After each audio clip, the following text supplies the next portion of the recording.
Hi, my name's Steve Wakefield and welcome to this section of coachingforbusinesses.com.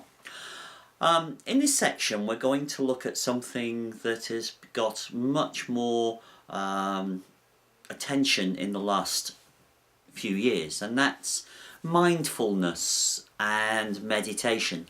And the reason I brought these two together is that one will help with the other.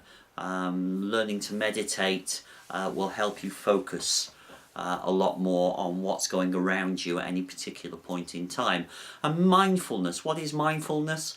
Well, mindfulness is being able to appreciate the moment, being in the moment, to be aware of what's happening around you and in your mind, and basing decisions on your awareness of what is going around you.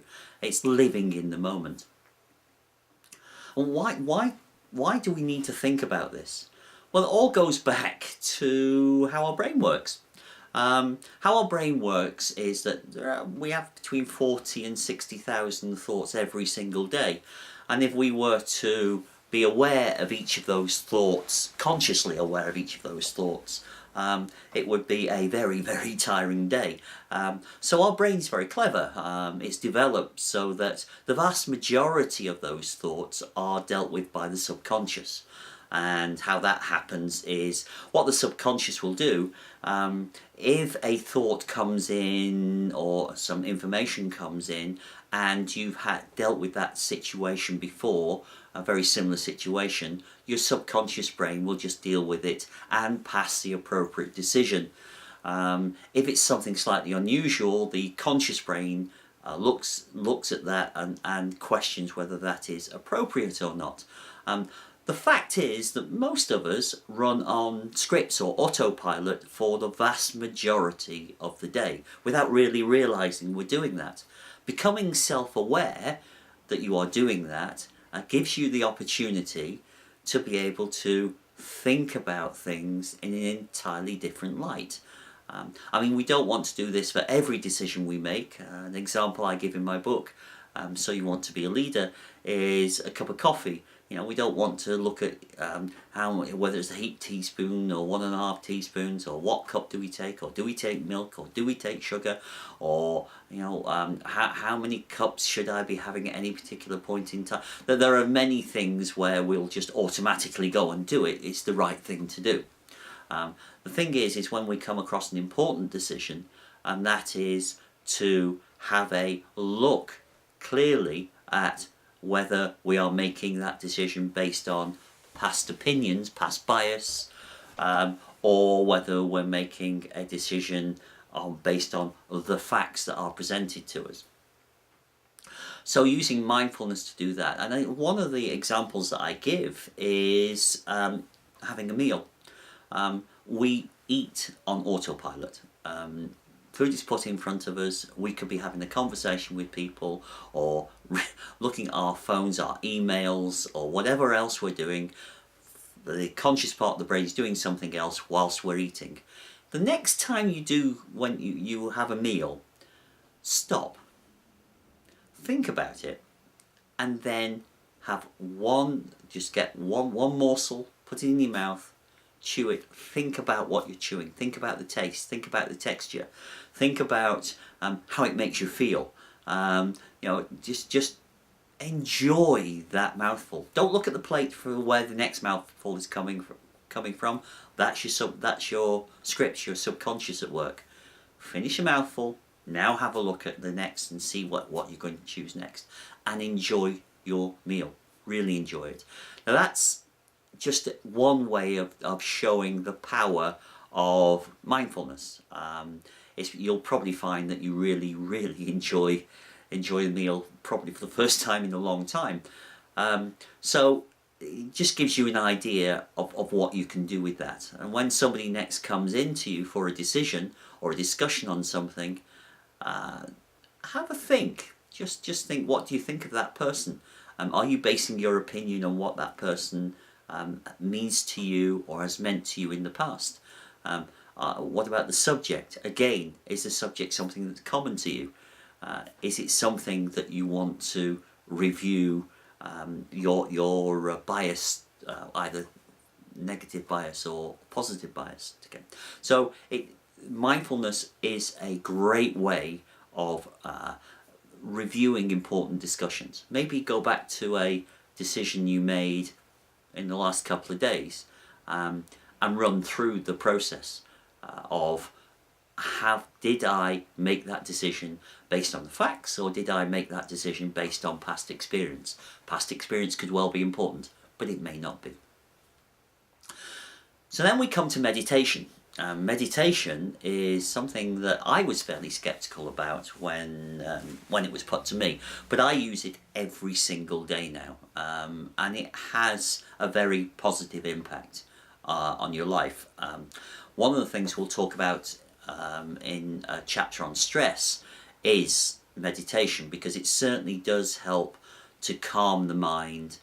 It helps you file all those issues that you may have, or at least come to terms with some of the issues that you have as you meditate, and it helps you focus on the issues that surround you in a much more meaningful way. So how do you meditate? There are many ways, and I'm sure if you look on the internet there'll be many ways of describing how you can meditate, and there is science behind this as well, because there are 5 different brainwave that we run by. I mean, the one is, the top one is beta, then alpha, then delta, then theta, then gamma. And they're the wavelengths that we emit from our brain as we're thinking in our normal daily lives. And when the theta is the one where the beta is the one where your conscious thought is going. Alpha is your subconscious, and then the theta is the wavelength that you want to, where you get most creativity. It's where we don't hold judgments. Our creative brain is, and that's when we're meditating. We're trying to get down to theta, and the thing is that once you get into theta, if you do slip any further, you'll fall asleep, which is something really it's not good, particularly if you're at work. So I suggest that you practice this at home. And what you do is sit upright in a chair, put your hands on your knees, feet firmly on the floor, and then start to close your eyes. Shuts out the world, allows you to start to breathe slowly. So one technique is to breathe in for 3, hold for 4, breathe out for 5, and just keep doing that, and just focus on your breathing. Just focus on your breathing, and you'll find you'll start to have more and more thoughts. Because your eyes are closed, you're not affected by the things that are around you.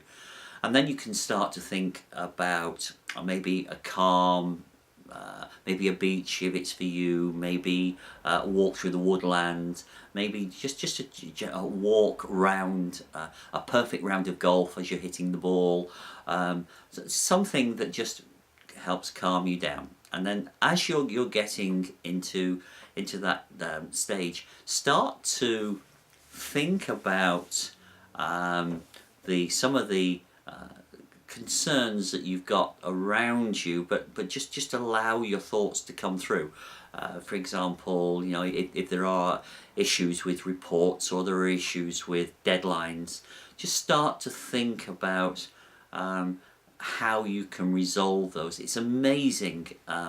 One of the things that I do is to have in my mind some people, they could be alive or dead, people that you admire in your mind that you can speak to about concerns that you may have.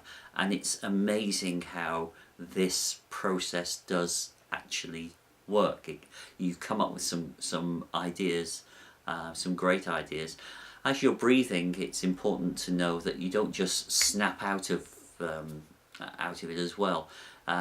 There are the best method to do it is to Tell yourself that you want to now come out of your meditation and count from 1 to 6, and at each level from 1 to 6 you came out a little bit more until in the end you stretch yourself out of it, and there you are out of meditation.